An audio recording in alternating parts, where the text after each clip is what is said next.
হাসপাতালে রোগী মৃত্যু ঘিরে উত্তেজনা, পুলিশের সঙ্গে বচসা, হাতাহাতি মৃতের আত্মীয়দের। ঘটনাস্থল এবার বেলেঘাটা আইডি হাসপাতাল। সোমবার পেটে ব্যথা নিয়ে বেলেঘাটা হাসপাতালে ভর্তি হন মানিকতলার বাসিন্দা বছর 23-এর দোলন চক্রবর্তী। রাতে শারীরিক অবস্থার অবনতি হলে দোলনের মৃত্যু হয়।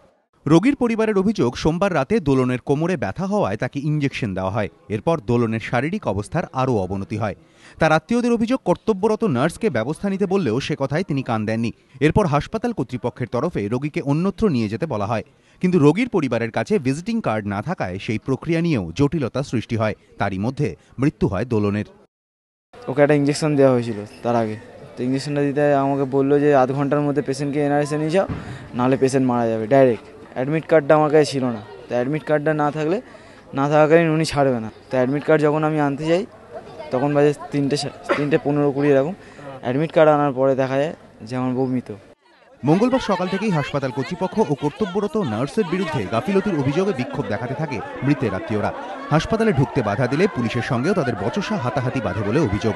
যদিও এই ঘটনা নিয়ে মুখ খুলতে চায়নি বেলেঘাটা হাসপাতাল কর্তৃপক্ষ। ঘটনার জেরে অগ্নিগর্ভ হয়ে ওঠে হাসপাতালের পরিস্থিতি।